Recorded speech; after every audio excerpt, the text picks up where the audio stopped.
Hello there, Harold Pollack. Welcome to the Glenn Show. Harold Pollack of the University of Chicago School of Social Service Administration. Did I get that right? You sure did. Last time I think I flubbed it.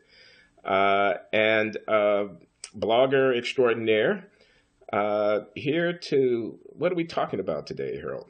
Well, I think we have two things to talk about. One is sort of the deserving and undeserving poor, and I think we have we have a little bit of cleanup from our last blogging heads where we talked about Nelson Mandela, and I think in part just to clear up some misperceptions based on at least what I thought the comment thread had indicated about our conversation.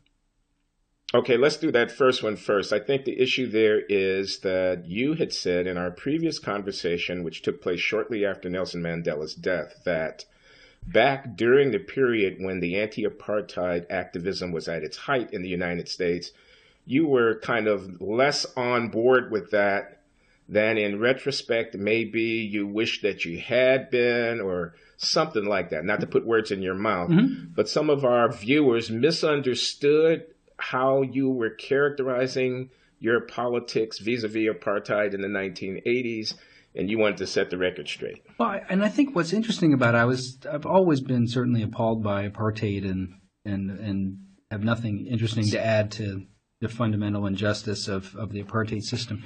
It's more my personal reaction to sort of the accoutrement of political solidarity. I think you and I have a trait in common most of the time, which is that when I hear the drum beating, I really don't want to follow. And that's quite independent of where the parade is going and the justification of the cause behind that parade. And I had, when I was a college student and I saw the excitement and the sense of solidarity and conformity that came with a cause like that, I was instinctively distrustful and distanced myself from it because I felt uncomfortable with that kind of identification with that political solidarity that a cause like that occasioned. And I don't know if that resonates with you, but that was very much in my mind. It does, man. In a way, it's the story of my life. That is, this is not about apartheid or South Africa. This is about conformity, bandwagons, and crowds. And it's about fads and about trendiness and about identity. It's about feeling virtuous by standing on the right side of history because you can poke your thumb in the eye of, the bad guys, and you can get out and rally and sit in and demonstrate as a way of showing the virtues and, sort of historical correctness, and to rule out argument, to broach no counter narrative, to consider no complexity, to not allow as how there might be another side to the story. I'm not saying there was another respectable side to the white supremacy must end narrative about South Africa. I'm not saying that at all. But I can definitely relate to this feeling that if everybody is rushing onto the college green in order to, in unison, shout out, "No more apartheid, racism must end," that might not be the dance that I would want to go to, just because everybody else is doing it and it's being foisted as the essential requirement of being in political good standing. You must express yourself just as the rest of us. Repeat after me, apartheid must end, this kind of thing. Yeah. For me, it was with respect to civil rights advocacy and the race narrative that I found myself, while not exactly disagreeing with the people who said that discrimination is bad and blacks are getting the raw deal, thinking that, oh man, I'm not going to follow that crowd. I mean, Jesus, that's the easiest thing to do, to just fall in line and mouth those incantations. Surely the problem is more complicated than that. Now, the thing that there's a tension here, because if you want to get something done, it seems to me there's a fundamental tension between political solidarity and intellectual independence, and that.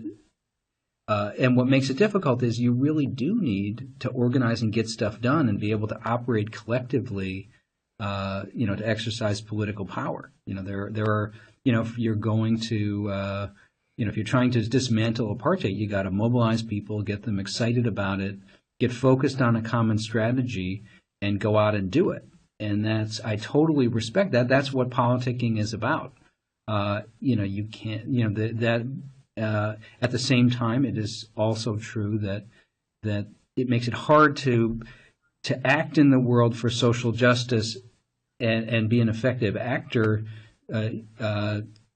pursuing that while at the same time maintaining the kind of critical stance that you want to maintain, so that you can, first of all, as academics and intellectuals, what we offer is, in some ways, is our intellectual independence and distance. And when we can be propagandists for useful causes, but most of the time we want to be more than that. We want to really be contributing our full intellectual apparatus. No, I get it. I get it. If we want to get something done collectively, we're going to have to get on the same page, and that's going to mean some conformity enforcement and some, political correctness. On the other hand, that's the only way that we can act effectively in concert.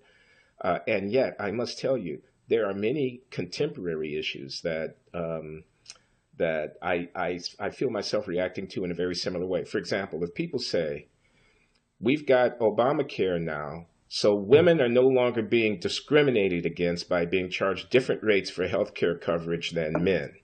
Okay? My reaction to that, and then they say it as if, finally justice has come. Okay? And my reaction to that is, all right, if you wanted to socialize the cost of people requiring health care, then fine. So then what they pay doesn't necessarily relate to the expenses that their healthcare will require. You've averaged that across. Men and women may be different as a matter of objective fact in terms of the risk of requiring services, which would then justify different rates for men and women. But if you want to socialize that and eliminate that, fine. Eliminate that difference, fine. But to characterize that as anti-discrimination, as if heretofore recognizing gender differences in health risk exposure was some kind of moral error, is to me demagoguery. It's not. It's simply moving the risk of the expense from the individual onto the society in a particular way. But it wasn't gender discrimination in any invidious or morally problematic sense to have noticed, to the extent that it was true, that men and women at a certain stage in their lives might present different risks to someone who was incurring the obligation to insure them against their health costs. That's one of the things. Or the minimum wage must be raised to $10 an hour or $15 an hour. Well, why not make it 20? Okay. And then people tried out these arguments about a living wage and this and that. And I keep thinking the situation is more complicated than that. And I understand that Democrats believe that they can make political hay by forcing Republicans to have to vote on a minimum wage thing. And I look at the discourse about the minimum wage. They cite one study by David Card and Alan Kruger out of Princeton, which finds relatively modest or essentially no negative employment effects in a comparison of minimum wage laws, which differed between Pennsylvania and New Jersey to states that are similar and they border each other and blah, blah, blah, blah, blah. They cite one study and then they make a declaration about the fact that the minimum wage can go higher and higher. That's the decent and right thing to do. All right-thinking people would be for it. And they don't make an argument. And again, it strikes me as a bandwagon that I don't necessarily want to get on. I could go on, but let me make two observations about that. One is I wish we could make the social justice arguments more straight up. And in the case of the minimum wage, the real argument we need to make is the importance of redistributive programs that provide more economic resources to workers near the bottom of the wage spectrum. And I would much instead of having to do it through the wage system itself. yeah, I mean, or is that what you're saying? well, we can then talk about the different instruments to do that. But if we create we need to create a public consensus that says that people who are full-time workers are entitled to a to a higher standard of living than their market wages would otherwise command, and that if you're working at McDonald's and supporting 2 kids, that we need to make sure that you have an adequate bundle of goods that you can afford. Now, minimum wage is one instrument to do that. I would rather see. In my ideal world, we would use straight transfers to do that through things like the Earned Income Tax Credit. Correct. And we could then. I agree. I agree with that. I agree both with the normative sentiment that we want to help such people, and with the judgment that the preferable way to do it would not be by pricing some of them out of the market, by forcing employers to pay a wage higher than what the market estimates their labor services to be worth. Now, by the way, one of the things that I find strange in the argument is people give this argument, we're subsidizing Walmart when people go on food stamps who are Walmart workers or whatever. I mean, I think there's a lot that I find troubling about the way Walmart operates and its labor policies, but I don't find troubling that if you're a low-wage worker working at Walmart, that you're getting Medicaid or other kinds of support, with public subsidies. It seems to me that that's we should be doing more of that because that's the way that we can actually help people, while also I think the more explicit we are in what these programs are about, the more likely we are to help people without creating unintended consequences. I think now the minimum wage, I think there's a series of questions about the relevant elasticities of supply and demand to know what is the impact of a marginal change in the minimum wage. And it seems to me we should be fairly empirical about what we think of this as a policy. It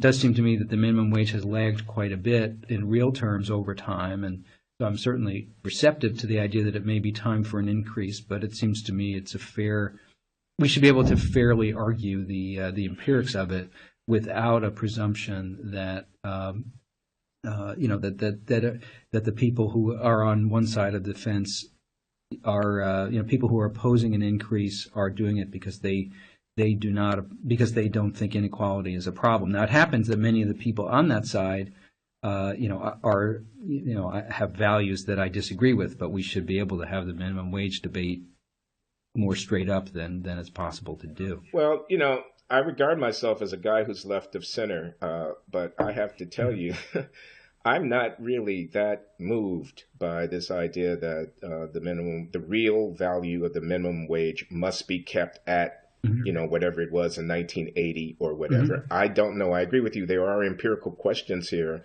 about the effects, but at a conceptual level, the idea that my anti-poverty strategy is to force employers to pay a wage higher than what they estimate the worth of a worker's labor services to be, somebody who's flipping burgers at McDonald's or sweeping up in the back room or washing dishes or trimming the hedge, higher than what one estimates their labor services to be worth, that just strikes me as an intellectually impoverished response to the problem of people being in need.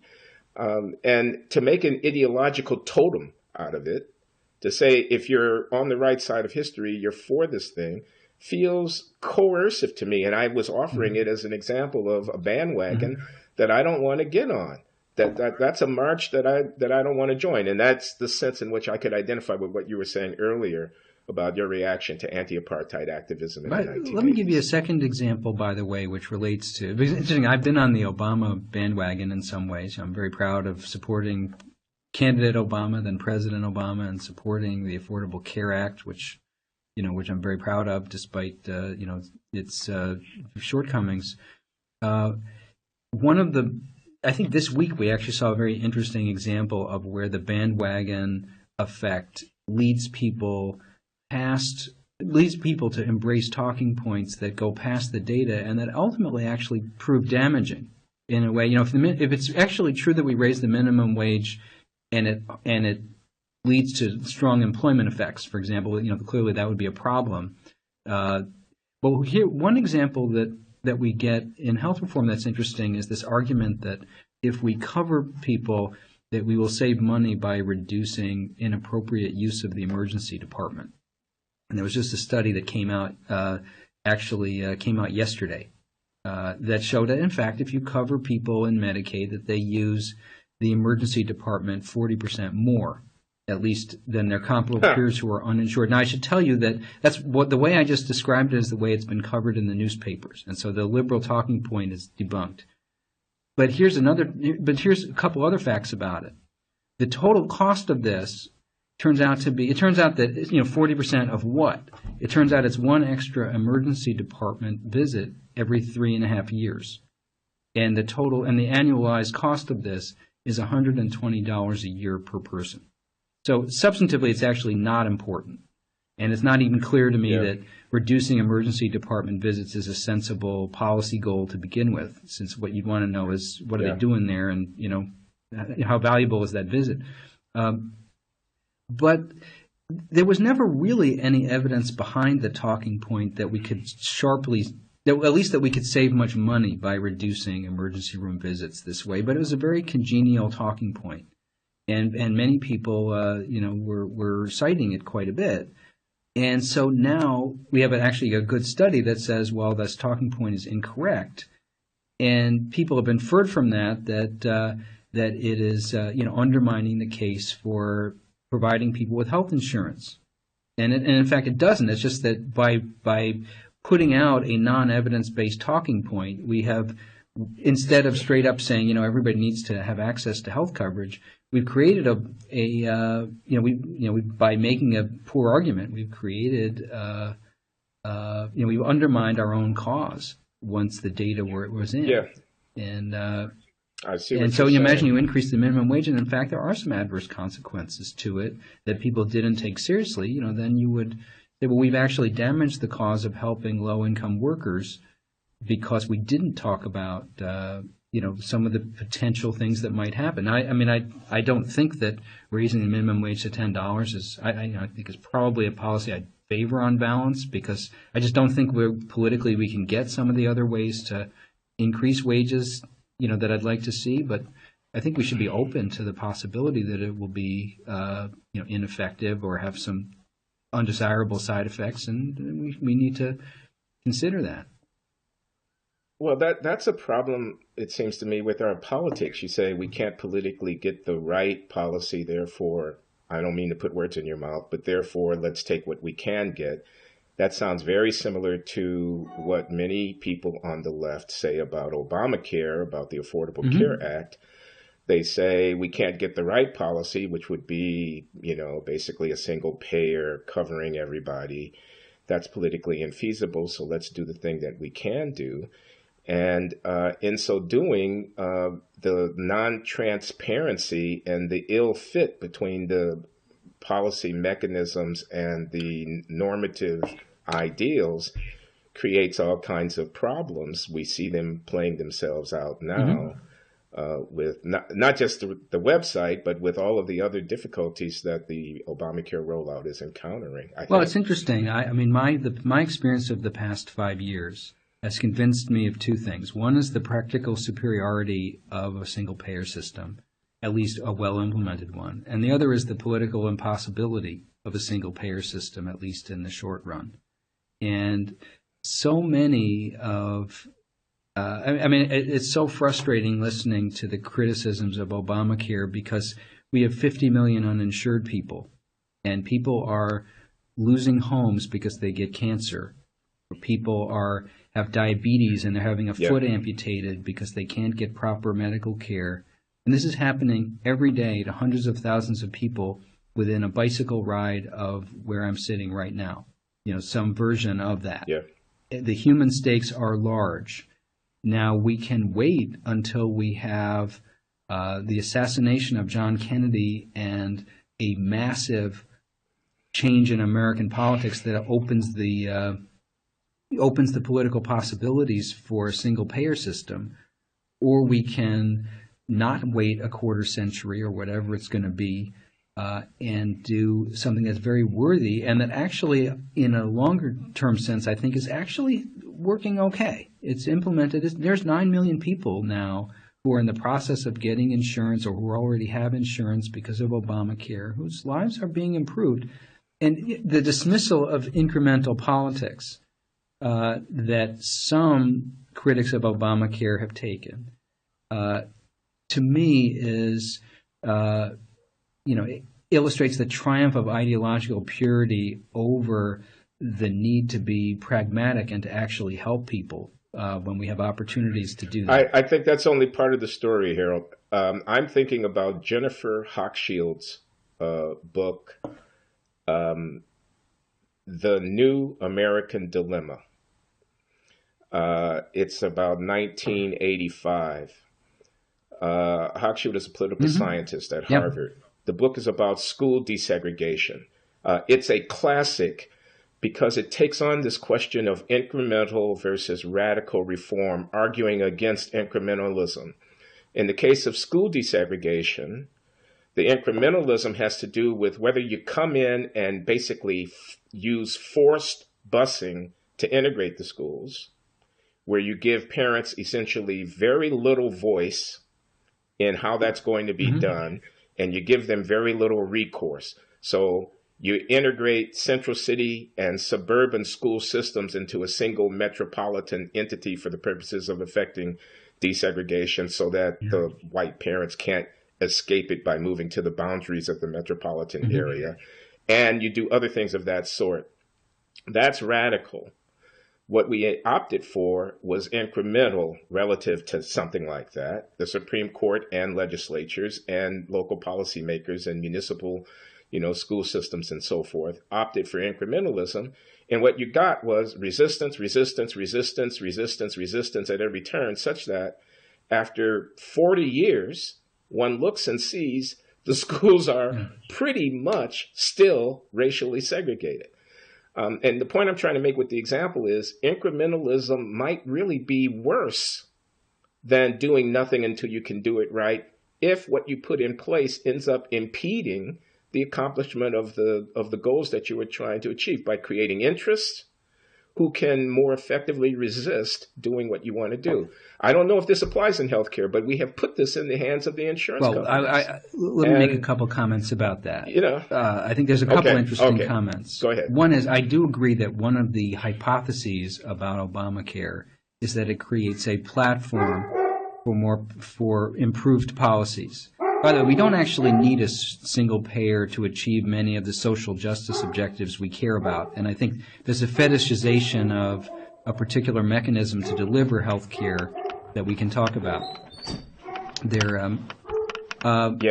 It's not clear, Harold, I have to ask you to hold on just a minute. Just 5 seconds.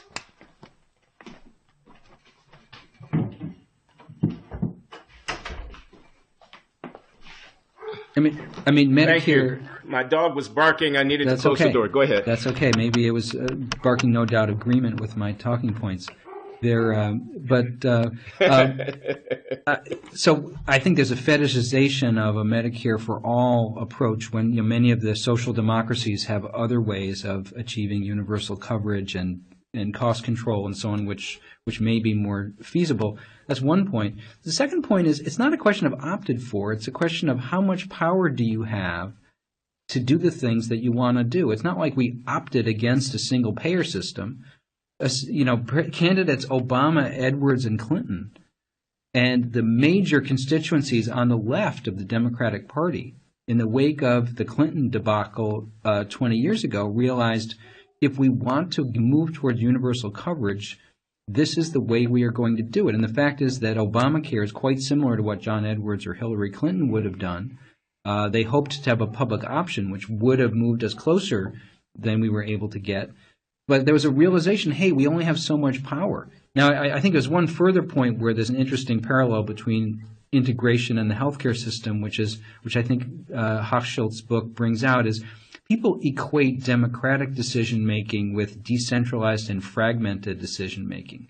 And that one of the challenges we have as a society is that if we make education policy on the basis of autonomous and small geographic distributions where people are mobile, we really can't end up in a situation where we deal with some of the larger social challenges that we have. And you cannot redistribute, from the old Tibu literature on, we know you cannot redistribute resources if you allow such fragmentation. And I think that the same is true in healthcare. We have too many decision points in health policy, too much fragmentation geographically, politically, institutionally. And as a result, and even if we had a single payer system, we would still have many of the same problems. That as a result, we really are not able to do things like control costs, which really require more centralized decision making in certain dimensions. And wait a minute, I'm not following you here. I follow the point that decentralization creates problems for change because people can play one jurisdiction off against the other. But what I'm not following is how a single payer system wouldn't get around that, because it would centralize at the federal level the financial responsibility for covering people's healthcare costs. And it would seem to get around the it would get around issue some issues, but if you say, but the problem is the federal system is not, is itself fragmented. If you look at the political economy of federal health policy, with all the congressional committees, all of the influence of local constituencies, my guess is that the people who ran Medicare under the Bush administration and the Obama administration have much more in common with each other than either one does with, say, the head of a relevant House committee where there's a wheelchair factory in that person's district. And, we have tremendous collective action problems in the Medicare program everyone believes we should control the cost of Medicare. Everyone rails against the deficit right up until the point where you put anything concrete on the table. And you realize, well, wait a minute, this actually affects different places and different constituencies in different ways. And as a society, we have to deal with this problem because you look at the deep resistance. I think people in the Senate and the House have figured out that from their perspective, the collective action problem is actually not a problem. It's a feature that, that I can, as an individual legislator, if I have the ability to micromanage Medicare, this gives me tremendous advantages as a political actor. And this is a very public choice kind of a problem that we have. That if we did a single payer system, we would have to find ways to do it that create a different political economy around these programs. But anyway, that's probably for another conversation. It is. Let's talk because my time's a little limited here. As yours well may be as well, about the other issue that we want to talk about, which was the so-called culture of poverty, or how would you want to frame it? And what do you want to say? There's a lot in the news right now talking in a way that harkens back, of course, to very old debates about deserving versus undeserving poor. I think about Paul Ryan's recent sort of involvement in in low-income communities, and the juxtaposition of the Ryan budget with some of the comments he's making about the importance of the spiritual uplift of people in poverty, and that we need to.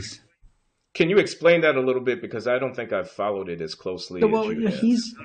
What has Ryan said, and how does it invoke this issue of deserving versus undeserving? Ryan he's basically saying that the way that one of the key ways we need to help poor people is he uses the word spiritual, and it's really that we need to provide and the way that I read that, I must say, like a lot with Paul Ryan, the details are not as fleshed out as one would like, but I interpret that in a way that suggests that what we really that the problem of poverty is really one of the values and behaviors and response to incentives of poor people themselves, and that we need to help poor people make better decisions, and that the structural poverty problem we have in America is that we've created an economic and a social environment that allows people to make poor choices and encourages people to make poor choices. And if we could counsel people to make better choices,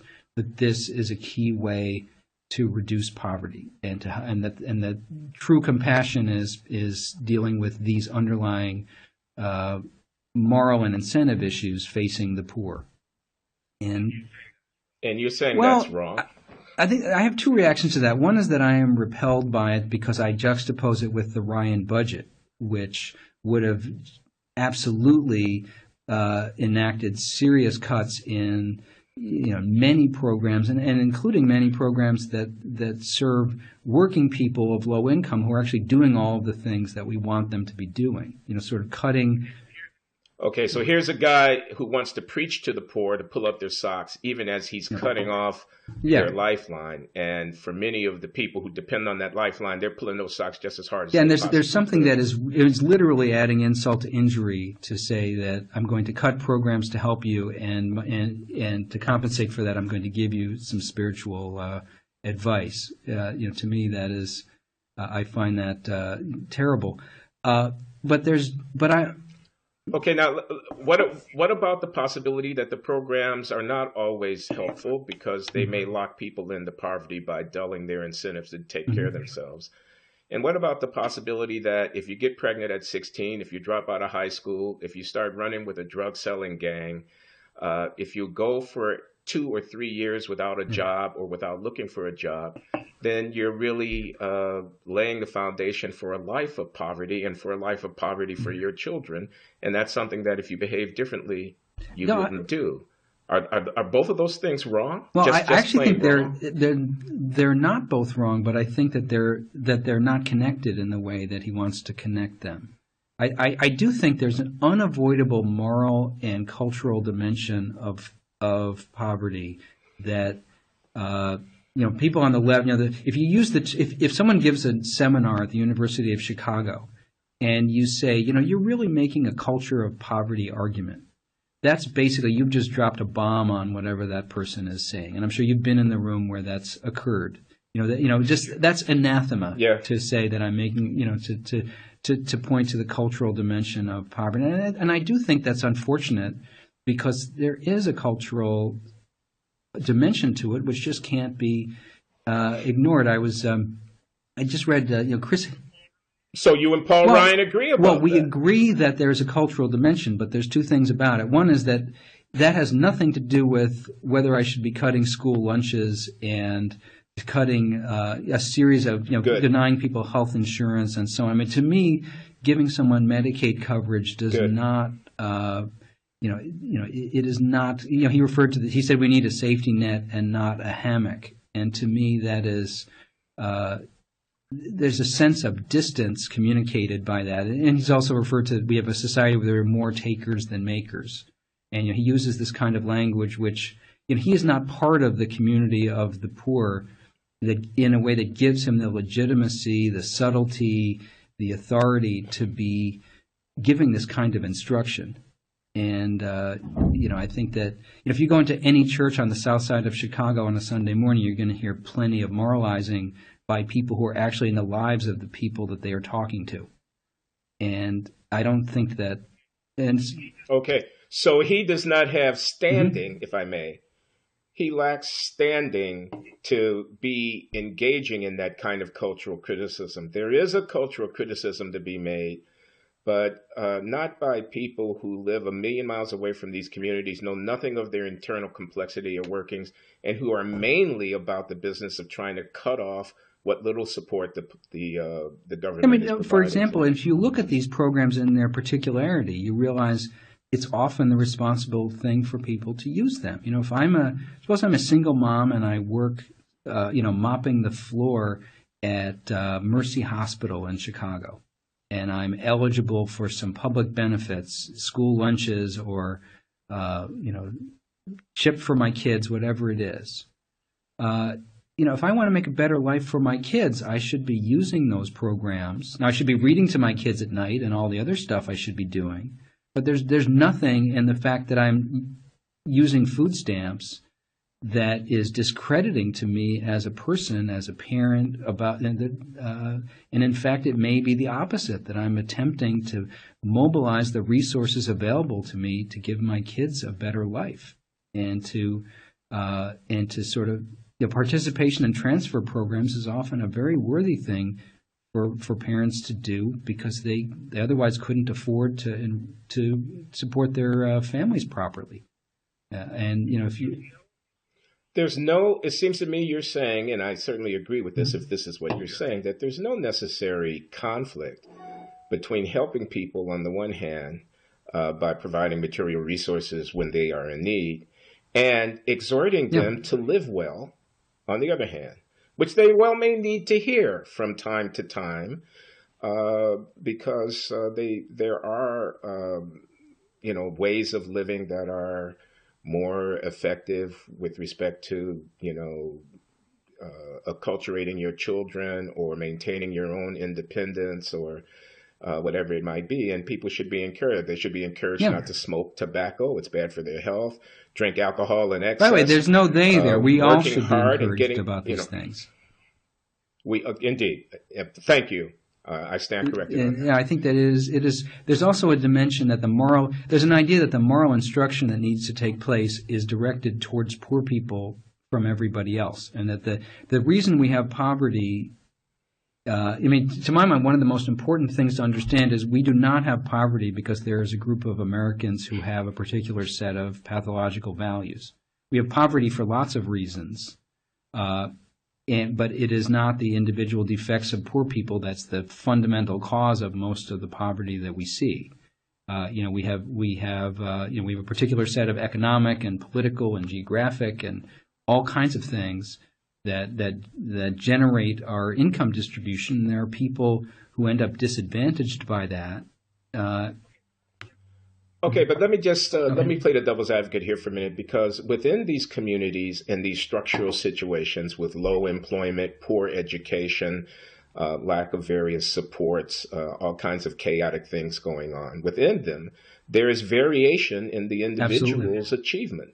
Not everybody born into a public housing project grows up to be poor, and so do I not learn something about the individual level virtues that are connected with prosperity and financial independence by observing the success stories that come out of disadvantaged backgrounds in contrast to those who have been less successful there? And shouldn't I exhort people in that circumstance to emulate those amongst their fellows who, despite the difficult conditions, have nevertheless been able to wrest a decent life? Absolutely. I'll give you one example of that is we see the incredible upward mobility among low-income Asian American immigrants.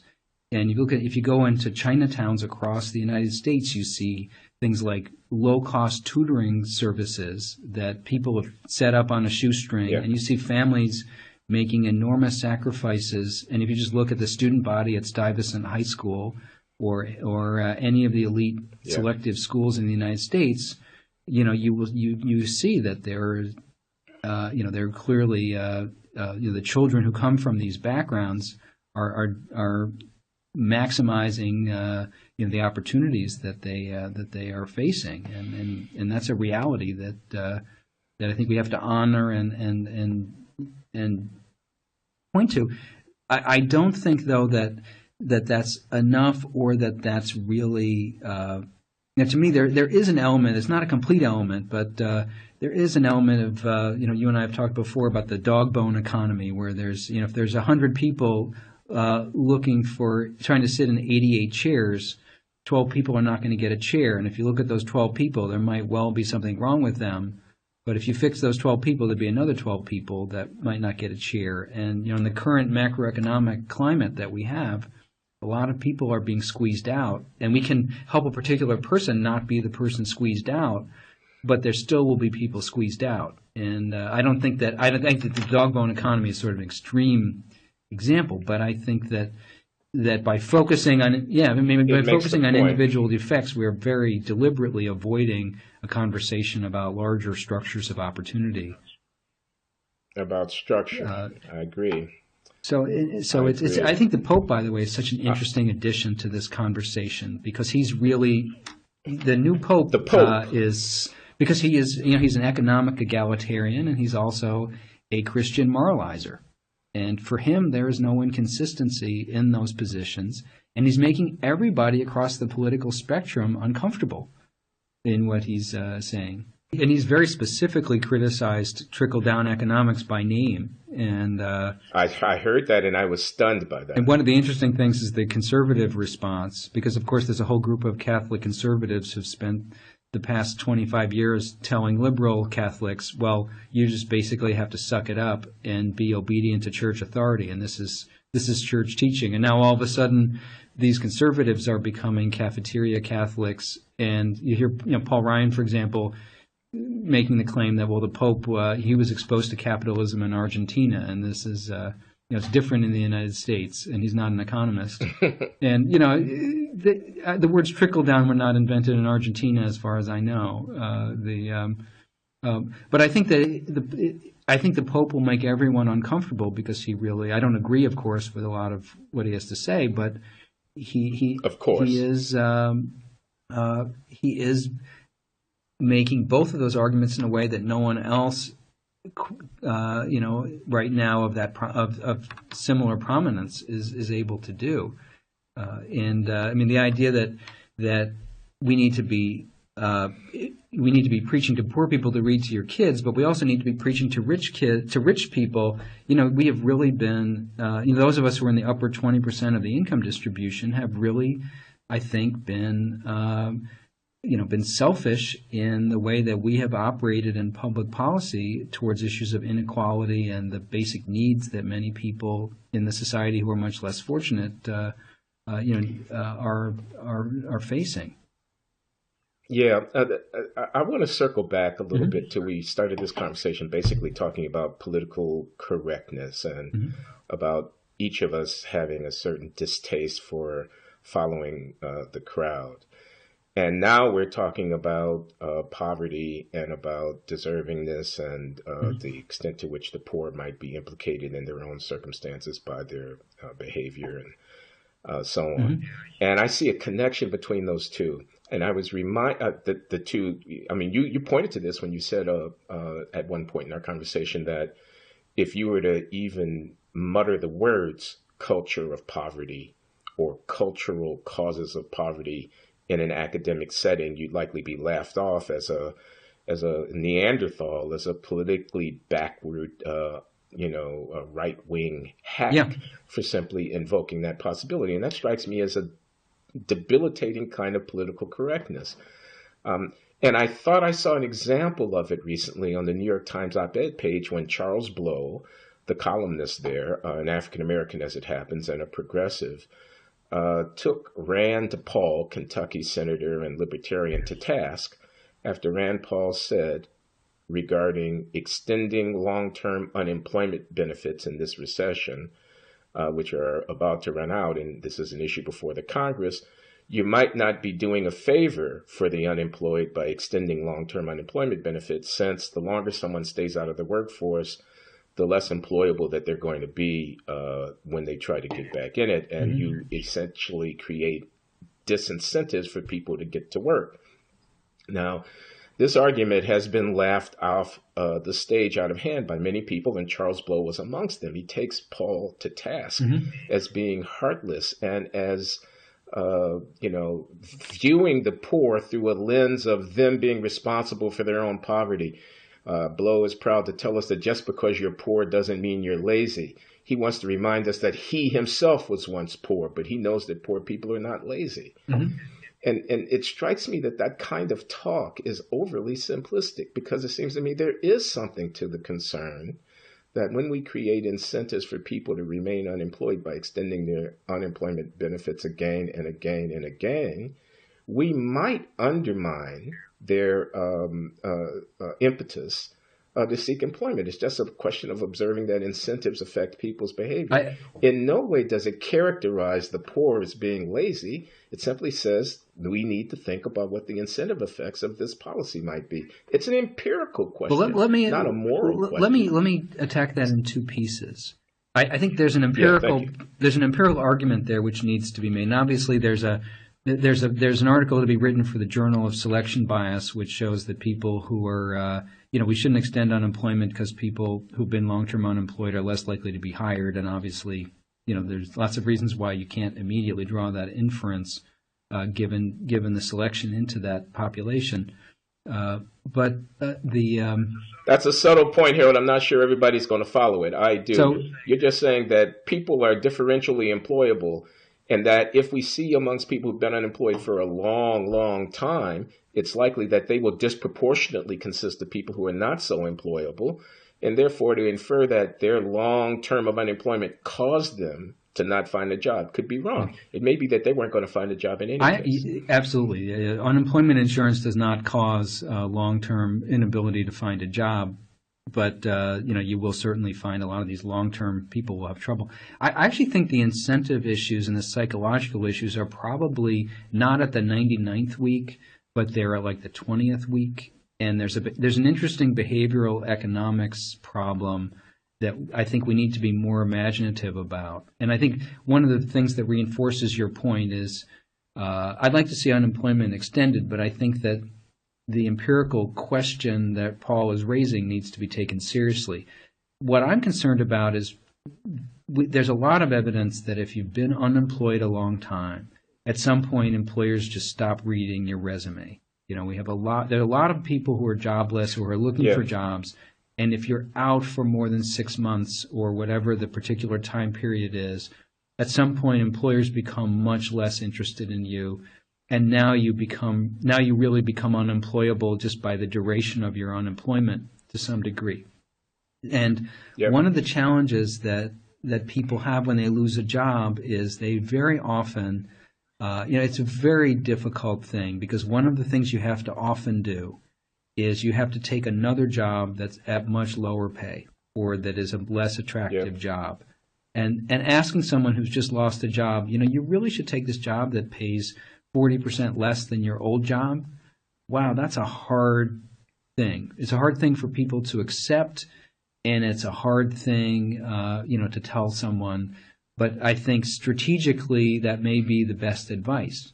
And one of the creative suggestions that people have had to deal with this problem is wage insurance that takes the form, you lose your job and you take another job. For the first 3 or 4 months or whatever the period is, we will pay you the difference in your wage between your old wage and the new wage. So you can keep looking. Is that your idea, Harold, or are you repeating something that someone else has proposed? Because it's not my idea. It's an idea that was proposed. There's a paper by Sendel Mullainathan and I think Larry Katz and I think maybe some others on it, on the behavioral economics of unemployment, which struck me as very real because I've talked to unemployed people and I've certainly seen this process, as I'm sure you have as well.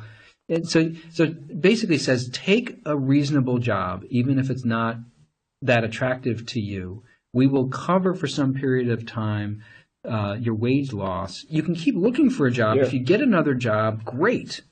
But if you don't get another job, hey, you're employed. And you don't suddenly face the stigma of being someone who's been out of a job for a long time and all of the things that does that make it hard for you to get another job. And we actually should be, what I worry about is if the debate is about extending unemployment insurance and that becomes the litmus test for how we're going to help people, that we will forget about, there actually is a very real problem that Paul's trying to get to. That now, even if one disagrees with what he's saying. Now, I do think that, I said that Paul Ryan didn't have standing. I must say my reaction to Rand Paul is somewhat similar, that it's somewhat naive to view his comments about unemployment insurance in complete isolation from the broader libertarian agenda and so on. And I mean, everything does occur in a political context and as part of someone's larger political story, and his larger political story is not one that I or many other people would find congenial. So you're sort of asking me a lot to say, take what he's saying now at face value and forget about, everything else in the file. I don't know quite how to think about those issues. Yeah, well, just because a guy's a libertarian doesn't mean he's wrong about everything. and the possibility that he might have at least a point worth investigating with respect to the incentive and behavioral consequences of extending unemployment, and that the point you're making now, there are many other instruments that one might think about employing if one wants to help the unemployed, other than simply extending their unemployment benefits. But seems to me to be these are points worth making, and they've gotten that's fair enough. But it seems to me one of the things that I recoil from is you have politicians who on a series of issues, whether it's health reform, food stamps, whatever it is, have said basically, it is not worth the money to support this redistributive program. We have a deficit, we have to set priorities, we have too many people who are takers and not makers, etc. And then an issue comes up and the person says, I'm really worried about these poor people, but I'm just worried that this is not going to help them. So we really should cut this program.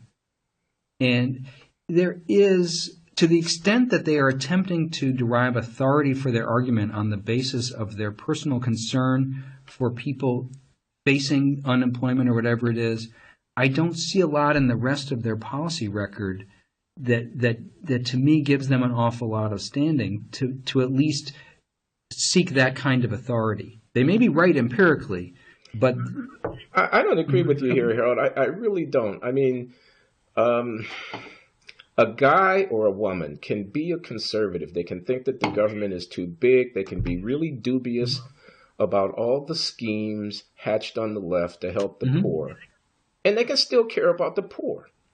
And the fact that they don't want to universalize Head Start, the fact that they think that a government control of the healthcare system, put those words in inverted commas, is a bad thing in the road to socialism, the fact that they think that taxes are too high in this country and that we don't get enough from the public sector in return for the money that we give up, the fact that they prize individual freedom does not make them anti-poor or without sympathy for people who are disadvantaged.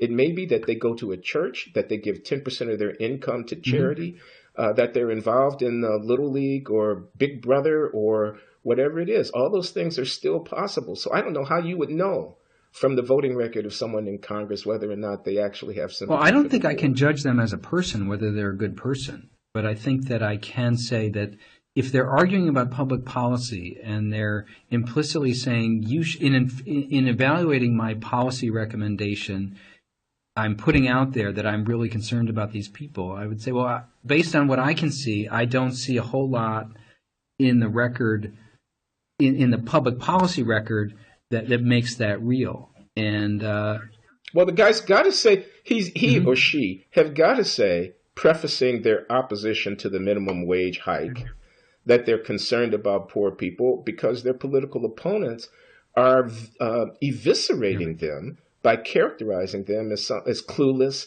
and unconcerned about the poor simply because they think that raising the minimum wage would not be a good idea.